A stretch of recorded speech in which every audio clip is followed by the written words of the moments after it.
Hoy entonces comenzamos con la lección número 3 de Números y se titula Obedeciendo el mandamiento de nuestro Dios. Y es de Números capítulo 8 versículos 5 al capítulo 10, 36. El versículo central es Números 9:23 que dice: Cuando el Señor así lo indicaba, los israelitas acampaban o se ponían en marcha. Así obedecían el mandamiento del Señor, según lo que el Señor les había dicho por medio de Moisés. Bueno, entonces hoy vamos a continuar con el capítulo 8, donde habíamos dejado la vez pasada, y continuamos con la pregunta número 1, que dice: ¿cómo dijo Dios purificar a los levitas? Y son los versículos 5 al 13. Y vamos a ir viendo por partes también aquí. ¿Se acuerdan lo que vimos la semana pasada? La semana pasada vimos la orden de Dios dada a Moisés, en el cual Dios ordena iluminar el candelabro hacia el frente. Y ese frente que estaba en el candelabro estaba la mesa de pan. La mesa de pan de oro dijimos que simbolizaba a Jesucristo. Bueno, todo ese precepto que todo representa a Jesucristo en sí, aparece excepto en Génesis, aparece a partir de Éxodo en los 4 libros del Pentateuco. Y eso es porque es muy importante ese simbolismo del candelabro de oro iluminando a la mesa de pan, que todo esto es lo que ha hecho Cristo Jesús por nosotros. El Espíritu Santo del aceite del candelabro ilumina la luz del Evangelio. ¿Y qué es lo que hace iluminar? ¿Qué es lo que hace vislumbrar el Espíritu Santo? En la mesa de pan. Y la mesa de pan simboliza a nuestro Señor Jesucristo, que es el pan de vida, que vino a salvarnos, que es el alimento nuestro espiritual, para darnos vida eterna. Por lo tanto, aquel que recuerda a Jesucristo, su sangre y su cuerpo molido, está bebiendo de su sangre, de la copa de pacto, y también de su sangre y de su cuerpo molido para nosotros, que ha sido entregado, molido, para pagar el precio del pecado. Por lo tanto, todo precio del pecado, tanto como las enfermedades, todo tipo de dolores han sido llevados y pagados ya por Cristo. Por lo tanto, no debe estar en mi cuerpo todo ese dolor, todos esos síntomas de la obra del pecado no tiene que estar en mi cuerpo, porque es todo aquel que cree por fe que Cristo se lo llevó en la cruz por mí, que Cristo sufrió por mí, esto ha sido totalmente quitado de mi vida. Y esto es lo que está iluminando ese candelabro. Bueno, después que Dios le da esas órdenes, empieza a darle a Moisés otra vez ahora que tome a los levitas. Empieza lo que es la purificación de los levitas. Bueno, dice aquí el versículo 5, dice: el Señor le dijo a Moisés: toma a los levitas de entre los israelitas, purifícalos. Estamos hablando de la purificación de los levitas. Para purificarlos, dice, rocíales agua expiatoria. Después vamos a ver qué es esta agua expiatoria. Y haz que se afeiten todo el cuerpo y se laven los vestidos. Así quedarán purificados. Fíjense, Dios quiere que sus siervos, los que van a trabajar en el santuario, en la presencia de Dios, quiere que sean puros, quieren sean limpios. No solamente se refiere a que sean limpios externamente, el polvo y la tierra del desierto. Esta limpieza, esta purificación, también simboliza lo que es la pureza espiritual.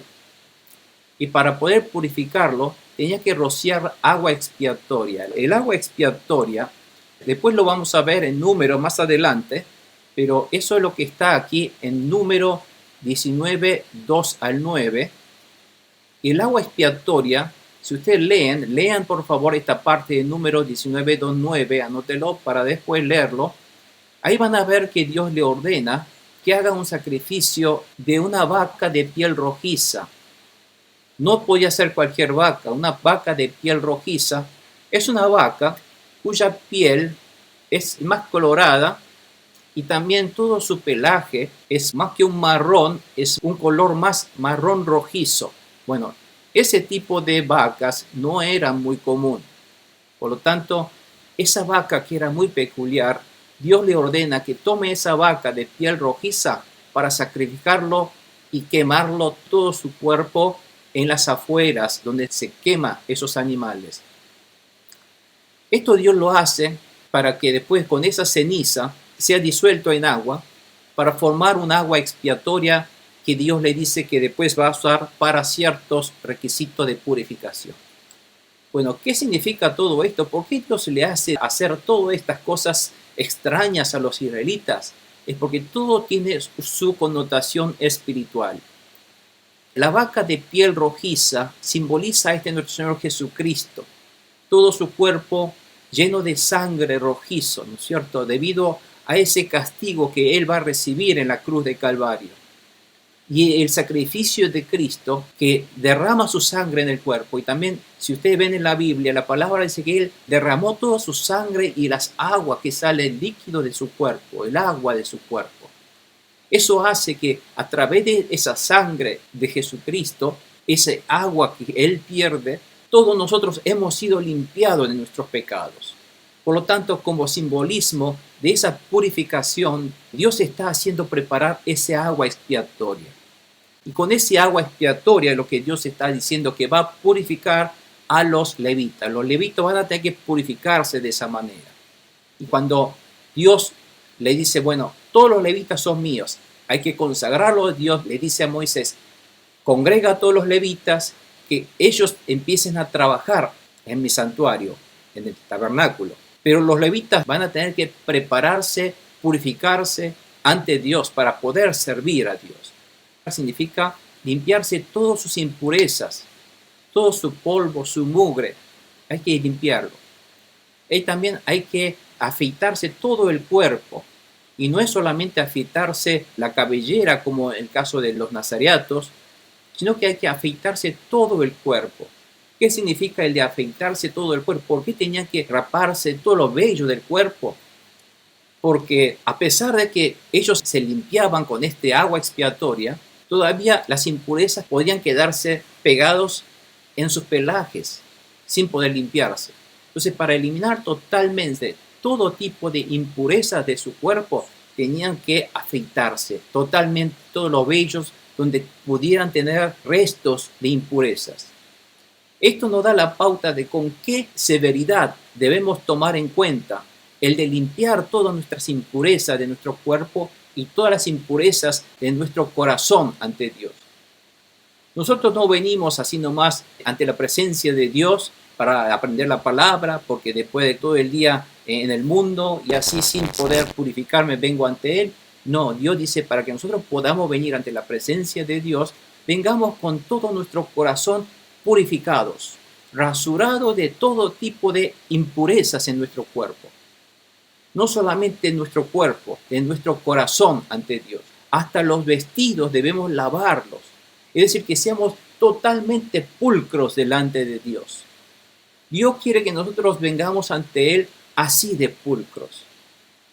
Pero, ¿cómo podemos hacer hoy día tener esta pulcritud delante de Dios?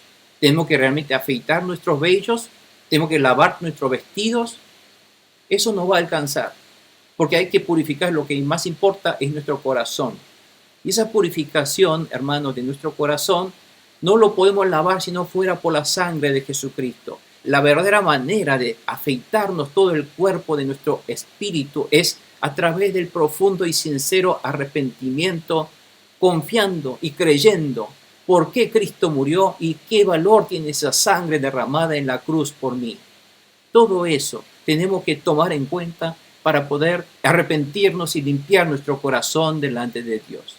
Y esto es algo que tenemos que hacer cada vez, todas las veces que vengamos delante de la presencia de Dios.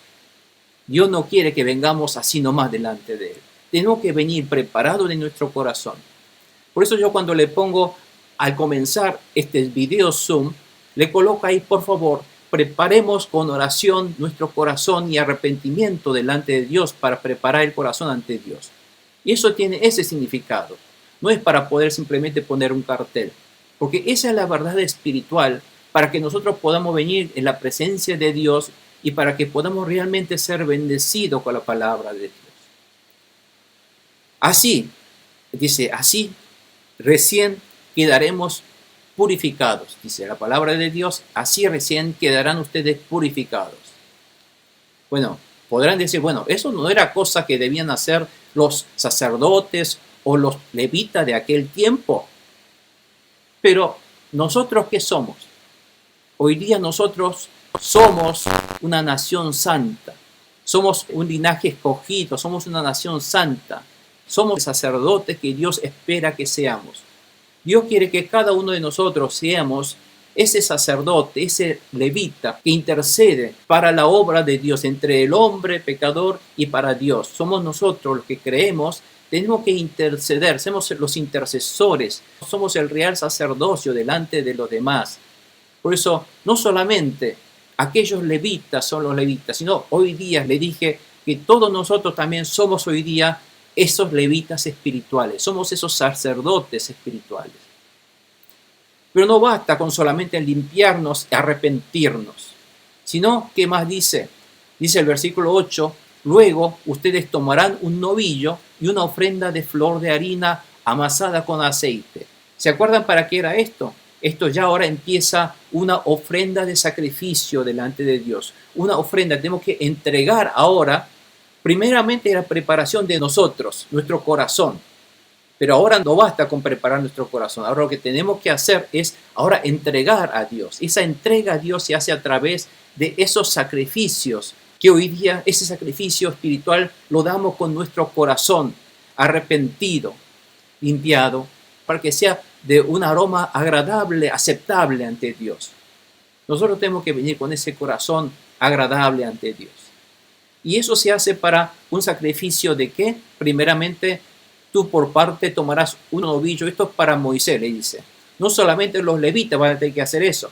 Tú, Moisés, también vas a tener que también tomar parte y tomarás otro novillo para el sacrificio expiatorio. Entonces, Dios dice que llevarás a los levitas a la tienda de reunión, congregarás a toda la comunidad israelita. Y dice, presentarás a los levitas ante el Señor, porque ¿dónde estaba el Señor? Vieron que en el tabernáculo, en el centro del patio, estaba ese recinto rectangular que estaba a su vez dividido en dos, el lugar santo y el lugar santísimo. Bueno, ese santuario en el que estaba en el medio era considerado donde estaba Dios. Y más exactamente, Dios estaba en el lugar santísimo. Inclusive hasta el lugar santuario anterior no podía entrar cualquier persona. Ahí solamente podía entrar los sacerdotes. Y adentro del lugar santísimo, ahí podían entrar solamente el sumo sacerdote una vez por año. Así que adentro del santuario solamente podía entrar el sumo sacerdote, ni siquiera los hijos, o sea, los hijos de Aarón podían entrar. Aarón es el que estaba dentro de ese santuario. Y el lugar santísimo que estaba detrás, solamente, ni siquiera Aarón podía entrar en cualquier momento. Él podía entrar una sola vez al año, cumpliendo ciertos requisitos de purificación con la sangre del cordero. Por lo tanto, ese lugar donde estaba el candelabro de oro, la mesa de pan, el altar de incienso, solamente podía entrar Aarón, el sumo sacerdote, o los sumos sacerdotes descendientes que lo sucedan a él. Bueno, entonces, le decía, porque dice, hay que entonces traer a los levitas. ¿Se acuerdan? Había como 322 levitas. Bueno, esos levitas van a tener que ahora pararse en el patio del santuario, o cuando dice frente al Señor, es frente a ese santuario. Entonces se paran en el patio.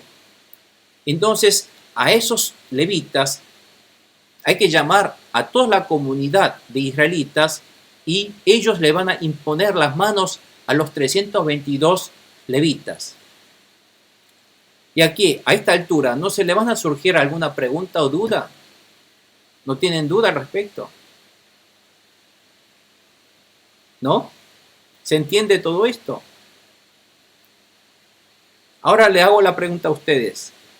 Dios le dice, llevarás a los levitas a la tienda de reunión, es decir, en el patio del tabernáculo. Y dice, congregarás a toda la comunidad israelita. ¿Y cuánto es la comunidad israelita? ¿Cuántos eran aproximadamente en números? Más de 2 millones. Eran más de 2 millones. Esos 2 millones que estaban todos acampados en los 4 cardinales alrededor del tabernáculo, ¿ustedes creen que en todos esos 2 millones van a entrar en ese pequeño patio? No. Entonces, ¿cómo es esto? ¿Cómo Dios ordena que llame a toda la comunidad israelita? Esto no es llamar a los 2 millones. Ustedes recuerden, cuando Dios llama y se refiere a la comunidad israelita, siempre eran los líderes, ¿se acuerdan? Naasón, Natanael, todos esos líderes, los representantes, representaba a cada comunidad suya, su tribu. Por eso ese concepto de representación es muy fuerte en la Biblia. Es decir, cada líder de la tribu representa a la comunidad. Por lo tanto, si un representante está en la tienda de reunión, detrás de él está representando toda la comunidad. Por lo tanto, si Dios bendice a este líder en representación a toda la comunidad ha sido bendecida. Por lo tanto, si en representación por todo el mundo, por toda la humanidad, si un representante de la humanidad, que es Jesucristo, Él es el que muere, Él es el que se crucifica, Él es el que paga el pecado, toda la comunidad es como si hubiese perdonado. ¿Se entiende esto, hermanos? Dios tiene en mente todo esto para Jesucristo. Entonces, toda la comunidad, cuando habla de congregar toda la comunidad, en realidad lo que han venido al patio eran los 12 líderes de cada tribu. Y esos 12 líderes de cada tribu, ¿qué es lo que hace? Ahora los levitas están ante Dios, ante el santuario. Y ellos, los líderes, los israelitas, les impondrán las manos. Ahora, ¿qué era la acción de imponer las manos? ¿Se acuerdan cuando uno traía ese animalito para el sacrificio? Un corderito de 1 año para el sacrificio. ¿Qué hacía ese corderito? Le imponía las manos en la cabeza. Y ese acto de imponer las manos significa que está transmitiendo a él lo que era de uno hacia el animalito. Ese pecado de uno está siendo transmitido al animalito. Por lo tanto, si ahora, a partir de ese momento de imponer las manos, si ese animalito muere derramando su sangre, es como que si uno hubiese muerto. Por lo tanto, fíjense, si los levitas ahora fueron impuestos sus manos por los líderes israelitas, por la comunidad israelita, por los líderes israelitas, y los líderes han sido llamados como representación de toda la comunidad, en definitiva, cada levita que están siendo impuestos sus manos, ellos están ahora representando al pueblo. Por lo tanto, todo el pueblo de Israel, ellos no pueden entrar todos juntos para trabajar en ese pequeño tabernáculo. Pero si ellos no pueden, ellos han sido redimidos en representación a ellos, ¿se acuerdan? Han sido elegidos los levitas. Ahora los levitas están en representación al pueblo. Eso es lo que quiere decir. Y esos levitas ahora tienen que ser purificados. Entonces, en ese concepto, el de purificación no es solamente la purificación de los levitas. Cuando le dice Dios, se purifiquen así los levitas, dice que está diciendo que así como ustedes están purificando los levitas, todo el pueblo tiene que estar purificado de esa manera. Están siendo purificados. Por lo tanto, esta purificación no se limita exclusivamente a los levitas. Esta purificación es para el pueblo. Por eso, Dios quiere que todo aquel que venga ante Él hoy día, venga con este corazón limpiado de todos nuestros pecados, rasurados, afeitados de todos nuestros pecados e impureza delante de Dios. Y esto no hay que tomarlos así a la ligera. Dios, si lo dice, la palabra de Dios es tan importantísimo, es tan sagrada, y lo tenemos que tomar con todo temor y decir, si Dios me lo dijo, así debe ser. Así debemos tomar la palabra de Dios. No venimos así nomás tomando a la ligera la palabra de Dios. A la palabra de Dios tenemos que tomarlas con toda solemnidad, con toda honestidad, y tenemos que venir con este corazón puro delante de Dios. No podemos venir a la ligera. ¿Se entiende esto, hermanos? Nosotros lo pensamos muy fácil a las cosas de Dios. No, a Dios tenemos que venir con un corazón preparadísimo, arrepentidísimo, con un corazón humilde, con un corazón agradecido por lo que Cristo realizó en la cruz por mí. No venimos a pasear por aquí, ¿me entiende? Eso es lo que le estoy diciendo. Dios no quiere que vengamos así con ese corazón ligero, con un corazón realmente puro, con un corazón realmente dispuestos a recibir esta palabra de Dios. Así tenemos que venir con un corazón purificado y además con ofrendas de novillos para el sacrificio. El sacrificio expiatorio es para el perdón, limpiar el pecado nuestro. Y la limpieza del pecado nuestro lo hacemos a través del sincero arrepentimiento, confiando en la sangre de Jesucristo. Entendiendo que Cristo murió en la cruz. Hoy día también, en este momento, exaltamos esa obra magra de nuestro Señor Jesucristo, quien es Dios. Pero Él dejó de ser Dios para venir a recibir el castigo mío, a ocupar esa cruz donde yo debía estar colgado. Ese sacrificio expiatorio, otra vez, conmemorando ese hecho, es traer entonces el novillo para el sacrificio. Entonces, esta imposición de manos que los israelitas le hacían es para presentar, para consagrar entonces Aarón a los levitas ante Dios. Y dice acá que hay que ofrecerlo como ofrenda mecida de parte de los israelitas. ¿Qué era la ofrenda mecida? ¿Se acuerdan? La ofrenda mecida era una ofrenda que se entregaba a Dios en el caso, por ejemplo, del sacrificio de expiación. ¿Se acuerdan? Había sacrificio de expiación, sacrificio de holocausto, sacrificio por la culpa, sacrificio de comunión, y después había sacrificio de ofrenda de cereal. Esos son los 5 tipos de ofrenda que hay que darle a Dios. Pero primeramente, más que nada, y lo más importante, lo primero que tiene que dar es el sacrificio expiatorio, para que nosotros podamos limpiar de nuestros pecados, para que podamos luego darle el sacrificio de holocausto, que es el de entrega y consagración completa a Dios. Pero antes de consagrar a Dios, tenemos que ser purificados y limpiados de nuestros pecados. Por eso, primeramente, el sacrificio expiatorio.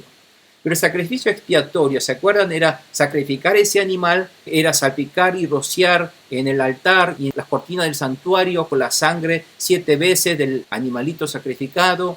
Y después había que quitarlo dentro de ese animalito todo tipo de grasas, todo tipo de riñones, con la grasa de riñones, del hígado, en fin, solamente esas cosas más entrañas, las cosas más importantes de ese animal había que entregarlo a Dios, quemándolo en el altar para pedir el perdón de nuestros pecados.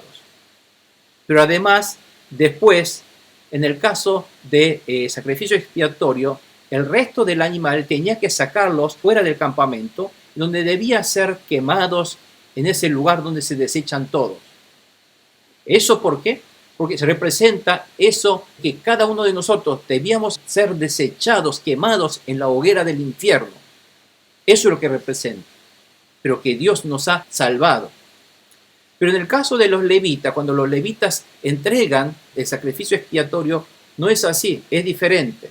No se quema ese animalito, sino ese animalito había que entregarlo a Dios como ofrenda mecida para que luego esa carne quedaba en el poder del sacerdote. Por lo tanto, la ofrenda mecida tiene un significado de mecer así delante de Dios. Cuando yo entrego esta ofrenda a ti, Dios, entonces le entrega. ¿Qué hace? Cuando nosotros entregamos hacia adelante Dios, y Dios dice, bueno, Dios lo ha recibido, y Dios ahora dice, toma, es tuyo, y nos da nuevamente. Uno le entrega a Dios, ya es de Dios, y Dios ahora nos entrega ¿a quién? Al sacerdote. Por eso las ofrendas mecidas eran ofrendas que quedaban finalmente en poder del sacerdote para que él, ya sea que lo coma o para que él pueda distribuirse entre su familia. Por lo tanto, la ofrenda mecida tiene un significado de uno es primeramente consagrado al Señor, entregado al Señor, Dios es dueño, ahora Dios es ahora quien nos da a los siervos, queda en el poder de los siervos. Esa era la ofrenda mecida. Con el mismo concepto, Dios dice que ahora esa ofrenda va a ser los levitas. Los levitas van a hacer una ofrenda mecida, es decir, una ofrenda que los levitas tienen que ser entregados a Dios. Entonces pasa a ser propiedad de Dios los levitas. Luego Dios le dice a esos levitas, ahora tómalos. Se lo entrega ¿a quién? Al sacerdote. Entonces el sacerdote le entrega a Dios para que sea propiedad de Dios y Dios le entrega a esos levitas a los sacerdotes para ayudar a los sacerdotes a servir a Dios en el templo, en el tabernáculo. ¿Está claro, hermanos?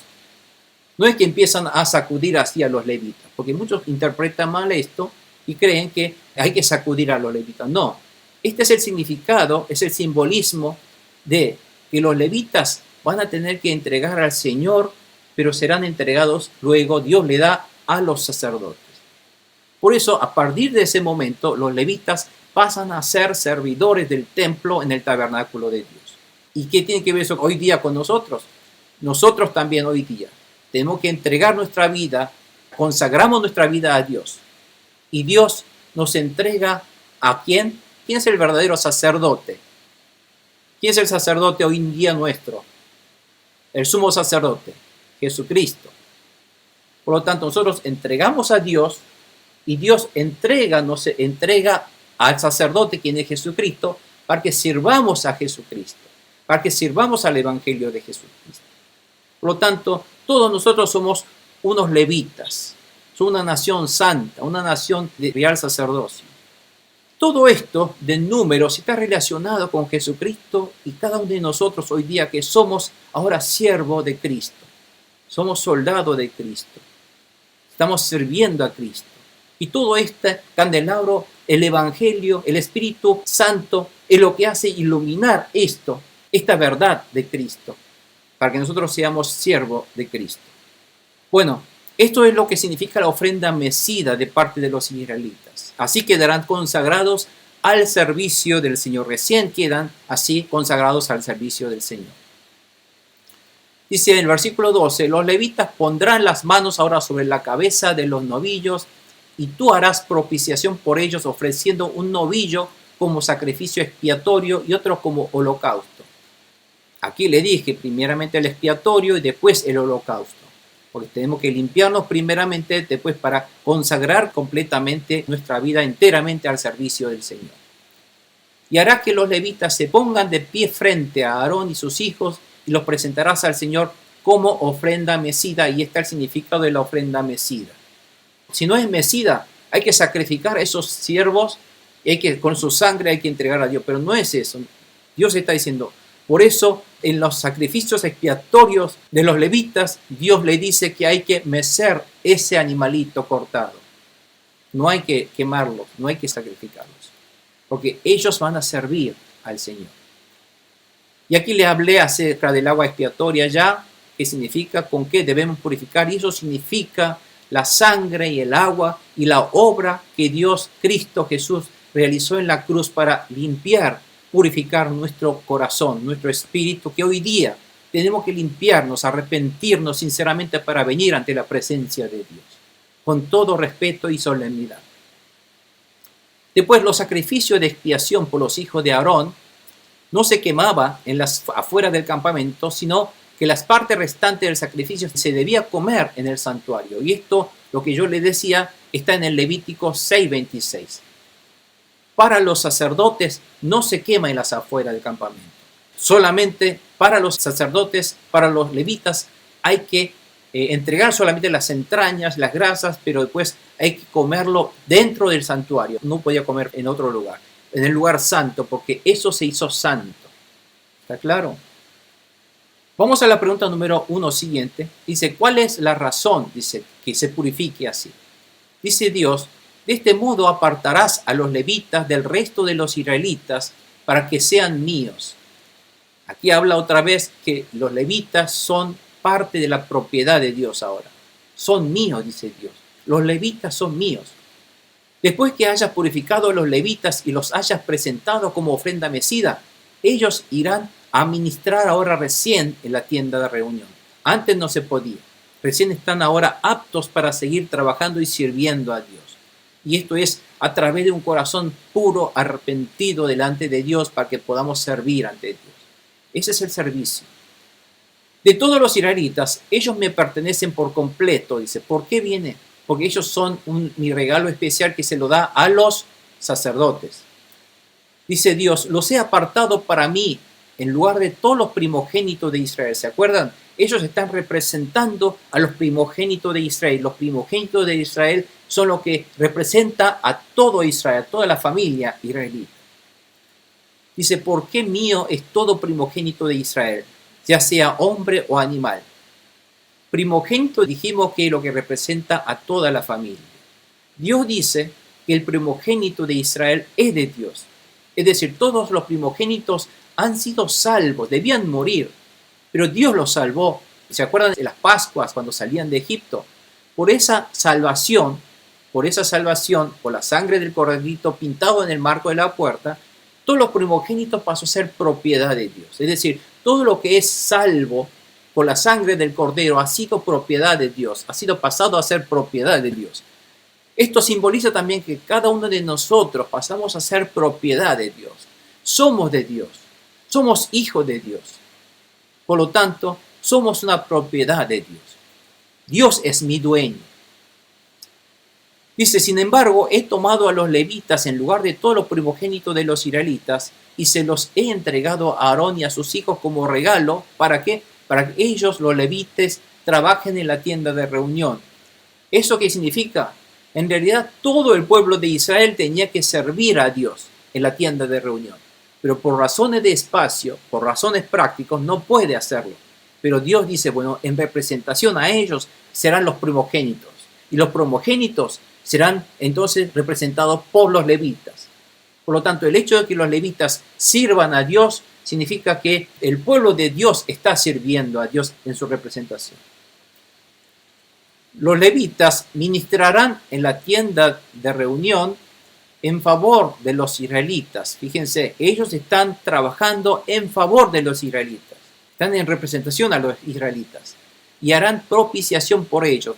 Por toda propiciación que reciban los levitas, es la propiciación que recibe el pueblo de Dios, los israelitas, para que no sufran una desgracia al acercarse al santuario y ellos puedan ser muertos por sus pecados.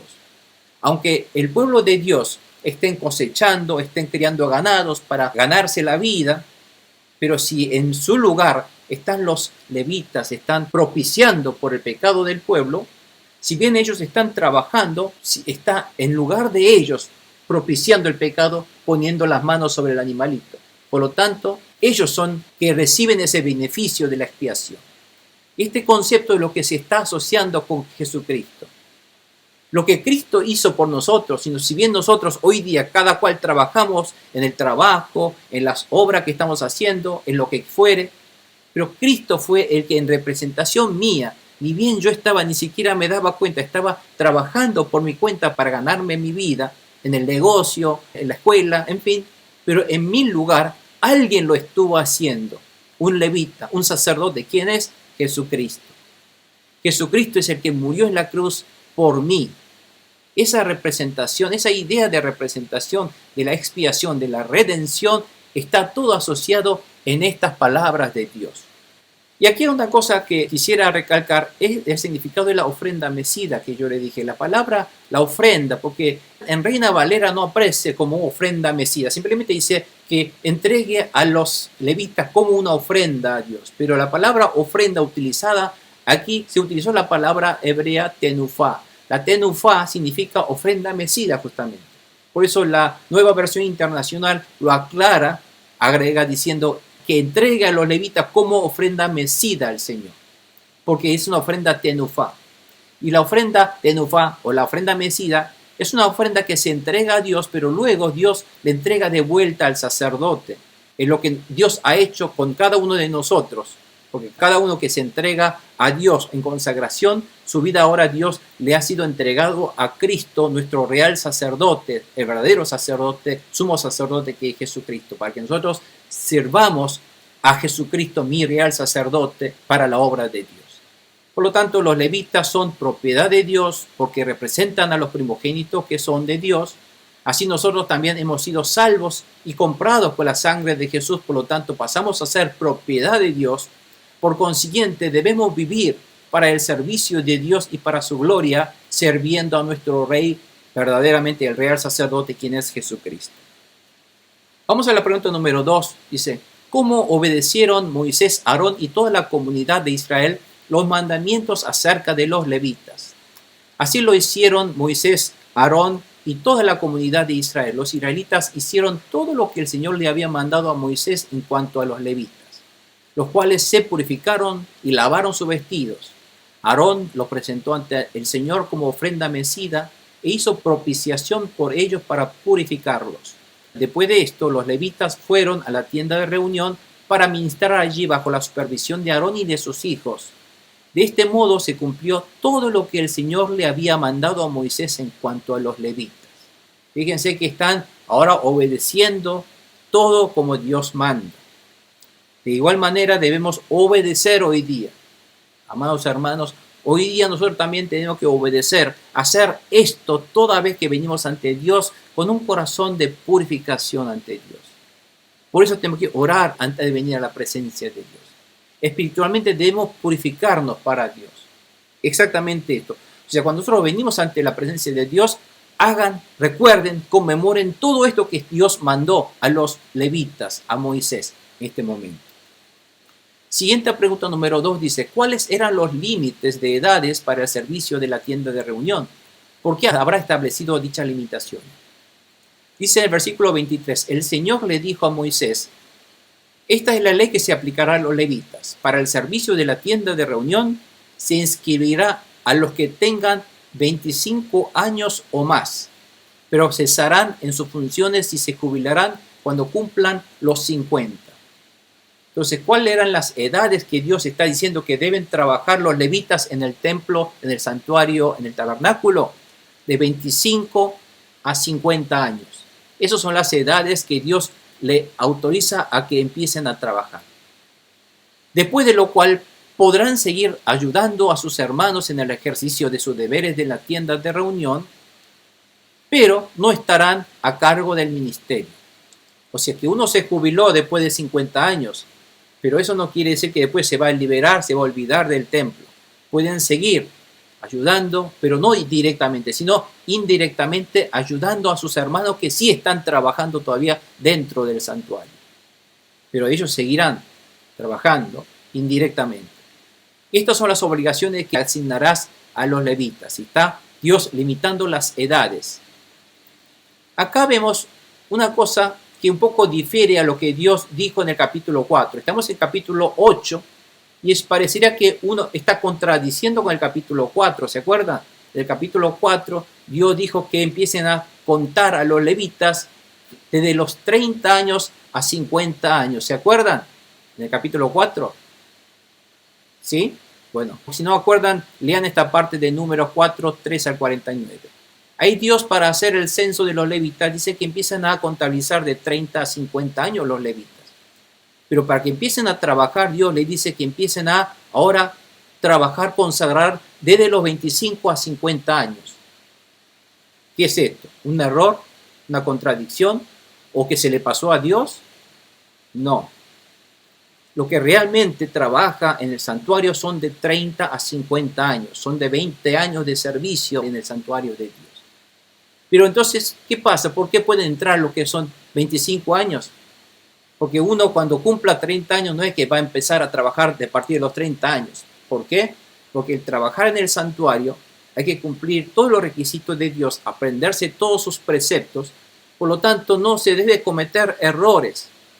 Por lo tanto, cuando uno entra a los 25 años, debe preparar ya esos 5 años de antemano a los levitas como un aprendiz, para que empiece al lado a aprender, a entrenarse. Si bien no participa activamente en el servicio del santuario, pero él es el que aprende, es el que se entrena, mira y así ayuda, asiste con cosas.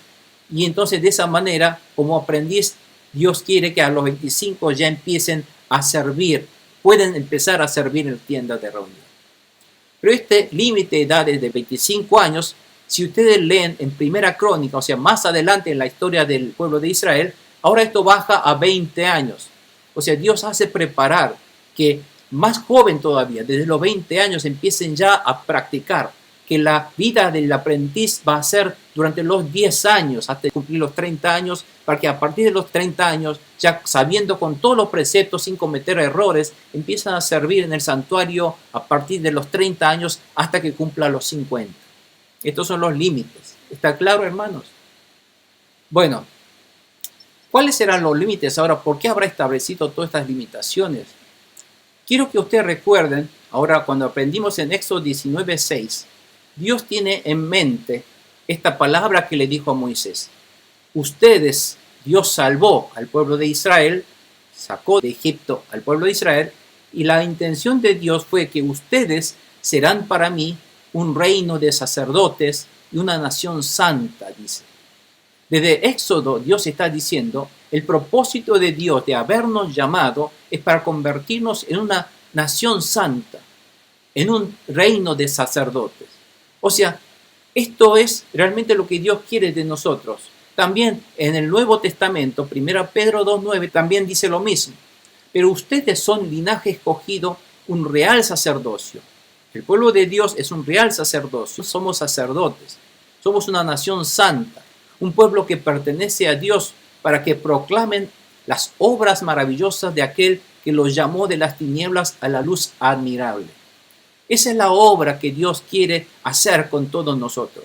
Hacernos propiedad de Dios, hacernos una ofrenda totalmente arrepentida, limpiados, pulcros, delante de Dios con la sangre de Cristo, para que seamos afeitados, rasurados de todo tipo de impureza de nuestra vida y realmente seamos servidor fiel a Dios, a Jesucristo, para llevar el mensaje de salvación que Cristo realizó en la cruz de Calvario, qué significa cada una de ellas, y para que esas obras sean proclamadas, y para que todas aquellas estén en las tinieblas, en la oscuridad, en las garras del enemigo Satanás y sus demonios, sean ahora sacadas a la luz admirable de nuestro Señor Jesucristo, a ese candelabro de oro de Jesucristo.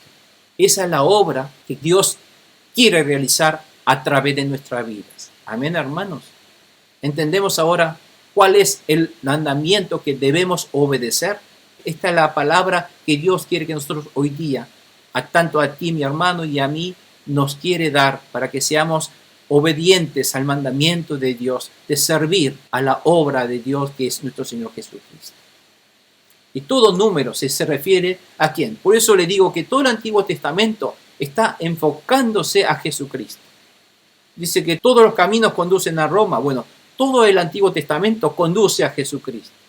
Todo está simbolizando a Jesucristo. Por lo tanto, si uno no conoce estas verdades del Antiguo Testamento, no conoce en profundidad los significados de la muerte y crucifixión y la resurrección de nuestro Señor Jesucristo, y cómo Cristo reina, y qué tiene que ver mi vida con Cristo, qué debo hacer yo y cómo debo entregar estos sacrificios que Dios me está diciendo que entreguemos. Todo esto lo tenemos que hacer hoy día, pero solemnemente con nuestro corazón y recordando qué significa lo que estoy haciendo, qué significa el arrepentimiento genuino que yo debo hacer, ese arrodillar mi vida, humillar mi vida delante de Dios, de la presencia de Dios, entregar la sangre de ese cordero. No lo hago yo, sino lo hizo Cristo. Ahora confío en esa sangre que Él lo hizo cuando yo ni siquiera me daba cuenta. Aún cuando éramos pecadores, Cristo murió en la cruz. Cristo fue el sacerdote que entregó la sangre y expió por mis pecados. Todo eso se hace ahora realidad en mi vida hoy día. Amén, hermanos. Gloria a Dios. Entonces, vamos a hoy dejar aquí. Con esto terminamos el capítulo 8 y continuamos el capítulo 9 la semana próxima. Pero quiero que otra vez recuerden ustedes son un linaje escogido. No fuimos nosotros quienes escogimos a Dios. Dios nos escogió a nosotros. ¿Para qué? Para convertirnos en real sacerdocio, una nación santa, un pueblo que pertenece a Dios. Somos propiedad de Dios, somos hijos de Dios. ¿Para qué? Para que proclamemos las obras maravillosas de Jesucristo, que nos llamó de las tinieblas a la luz admirable, la presencia de Dios. Amén. Gloria a Dios. Cerramos nuestros ojos, hermanos, y damos gracias al Señor. Y quiero que entreguen ustedes, cierren sus ojos, y ahora que recapaciten y mediten en esa obra que Dios Cristo realizó en la cruz, en representación a mí, a la humanidad, derramando esa sangre como ese animalito degollado donde derrama la sangre para la expiación, para el perdón del pecado. Y ese sacrificio entregado fue hecho por Cristo en la cruz de Calvario. En ese momento los discípulos, ni siquiera los discípulos más cercanos entendieron la muerte de Cristo. Pero después, cuando vino el Espíritu Santo en el Pentecostés, la gente se empezaron a entender qué significó esa muerte de Cristo, que fue un corderito que quita el pecado del mundo. Todo ese Antiguo Testamento fue develado ante los ojos espirituales de sus discípulos. Y hoy día el Espíritu Santo te revela a ti, mi hermano, mi hermana, me revela a mí para que podamos realmente otra vez llevar a cabo esa ofrenda de sacrificio real en nuestra vida para la gloria de Dios, para que nuestra vida sea de aroma grata a Dios, para que sea de agrado, para que seamos de gloria, para la gloria de Dios. ¿Y cómo podemos glorificar a Dios? Sirviendo a Jesucristo, el Evangelio, transmitiendo, predicando, dando a conocer esta enorme verdad ante los demás. Dios no nos llamó para que solamente recibamos esto y nos quedemos nosotros nada más. Dios nos llamó para que demos a conocer esto a los que están en las tinieblas. Y esa es la obediencia que Dios espera de nosotros. Amén, hermanos. Oremos por ello. Padre Santo Celestial, Todopoderoso, todos en voz alta, por favor, hermanos, oremos por todo esto, para que esta palabra se haga en realidad. Estamos dispuestos a obedecerte, Señor. Padre Santo Celestial, estamos dispuestos a obedecer estas palabras. Queremos ser un pueblo obediente, no un pueblo rebelde como aquel pueblo de Israel en aquel momento, Señor. Queremos ser tu pueblo, un pueblo santo que obedece a tus palabras y tus mandamientos, Señor. Bendícenos, que el Espíritu Santo nos purifique con la sangre de Cristo que fue derramada por mí en la cruz de Calvario. Que esa sangre realmente fluya en este momento en mi vida. Nos limpiamos, quitamos, nos arrepentimos, nos rasuramos todo pecado, todo vello, toda impureza de nuestro corazón para poder venir delante de ti pulcros y puros, Señor. Para que podamos ser consagrados como tu siervo, para la gloria de Dios, para la obra tuya de representar a Jesucristo en todo lugar donde necesites, Señor. Bendícenos, transfórmanos, Señor. Quita todo tipo de obra del enemigo de nuestras vidas, todo tipo de pensamientos en contra de la voluntad de Dios, todo tipo de pensamientos en contra de la obediencia sea expulsado, Señor. Que tomemos realmente con toda solemnidad y con todo temor estas palabras tuyas a obedecerla. Señor, ayúdanos para que podamos ser fieles a tu palabra. Haznos santo, haznos puro, Señor, en el nombre de Jesús. Que ninguna de las filosofías mías, ninguno de mis terquedades puedan estorbar la obra del Espíritu Santo en nuestra vida. Límpianos, purifícanos, Señor. Te entregamos con toda predisposición nuestra vida ante tus manos, Señor, para que tú nos entregues a Jesucristo nuevamente para servir a tu Evangelio. En el nombre de Jesús, damos gracias, exaltamos ese nombre maravilloso del Señor y Salvador, Rey nuestro, que reina hoy día en este lugar, en nuestra vida. Haz que toda obra de enemigos sean expulsados de nuestra vida y que toda la mano poderosa de la obra milagrosa de nuestro Dios sobrenatural haga presente en mi vida, Señor. Cuando nosotros buscamos primeramente tu voluntad, tu reino y tu justicia, que tú seas el Señor que nos suplas todas nuestras necesidades. Pero primeramente haz que busquemos tu buena voluntad en el nombre de Jesús. Te agradecemos, te exaltamos, Señor, y te honramos. Amén y amén. Gloria a Dios.